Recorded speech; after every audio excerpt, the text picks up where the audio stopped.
Un peu de la même manière que la semaine passée, ça commence sous le soleil, mais ça se complique vers le milieu avec l'arrivée d'un système.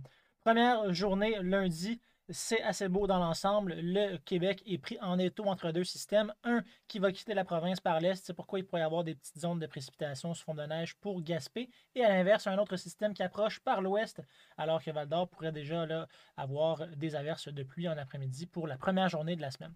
Généralement, ça va être très ensoleillé pour la plupart des régions et aussi des températures qui vont être au-dessus de la normale. Donc, je dirais, si vous voulez profiter du beau temps cette semaine, c'est la journée de lundi qu'il faut le faire.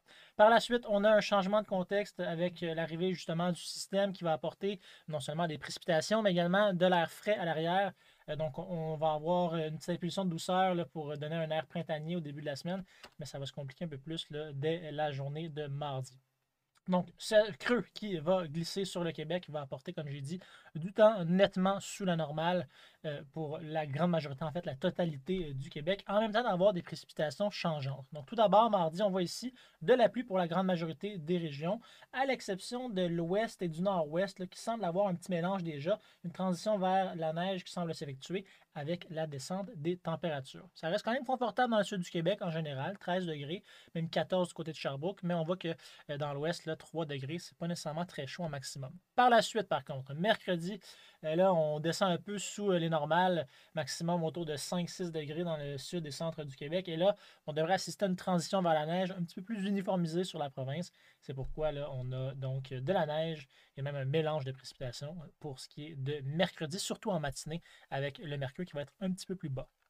Donc, on voit ici le système qui arrive. Ça commence en pluie, un front occlus, donc qui tourne autour d'un centre dépressionnaire, qui brasse les masses d'air. C'est pourquoi à l'arrière, on a l'arrivée d'air froid et qui va permettre donc de brèves accumulations de neige sur certains secteurs du Québec. Donc, généralement, il n'y a pas beaucoup de régions qui risquent d'échapper aux flocons. Donc, il y en a quand même qui vont échapper aux accumulations, mais pour ce qui est des flocons en tant que tels, ça va être difficile. Là. Beaucoup de régions vont être près ou sous le point de congélation.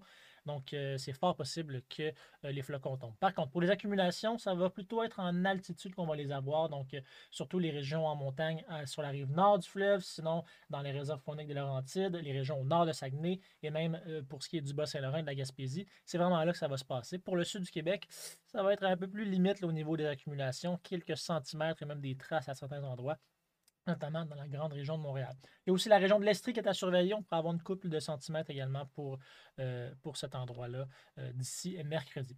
Autrement, c'est de la pluie qui va tomber. Bon, c'est pas une accumulation très, très impressionnante, très importante, mais quand même, on pourrait dépasser le 20 mm localement par endroit avant l'arrivée de la neige. Donc, une petite couche de pluie avant que le tout se transforme en neige entre mardi et mercredi. Les vents vont également souffler assez fort quand même avec ce système. On parle de rafales à 60, peut-être 70 km/h en pointe. Et la combinaison de l'arrivée d'air froid en provenance du nord, mais également de ces vents, va permettre des ressentis un peu plus inconfortables. Des points de rosée qui vont être sous les -5. Donc, c'est un fond d'air un petit peu plus hivernal, un peu plus saisissant. Il va falloir garder le manteau d'hiver pas trop loin. Par la suite, jeudi, ben, là, c'est le retour à des conditions un petit peu plus normales pour le sud et centre et même l'ouest. Par contre, on voit que l'est du Québec là, va subir les restes du système pour jeudi. Température un petit peu sous les normales, mais on a une petite tendance vers le haut là, avec près de 10 degrés dans le sud du Québec prévu en maximum.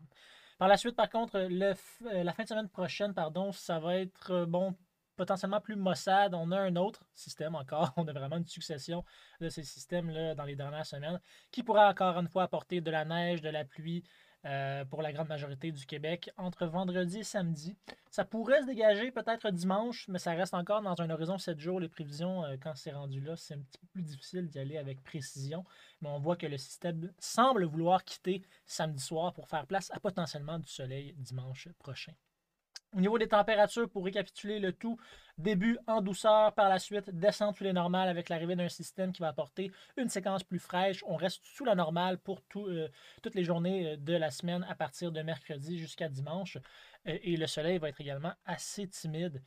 Donc, à part le lundi, comme j'ai dit, la plus belle journée de la semaine et peut-être vendredi entre les deux systèmes, ça va être plutôt limité au niveau des ondes d'ensoleillement. À se rappeler qu'on est à plus de 13 heures d'ensoleillement quotidien et là, on gagne plus en plus de temps de lumière par jour. On gagne plus de 3 minutes par jour de soleil, en fait, là, pour les régions du Québec. Donc, voilà. On s'enligne pour le solstice bientôt. C'est sûr, c'est dans une couple de mois encore, mais voilà, les nouvelles sont bonnes pour ceux qui veulent avoir un petit peu plus de vitamine D. Par contre, cette semaine, les effets vont se faire un peu moins sentir en ce sens.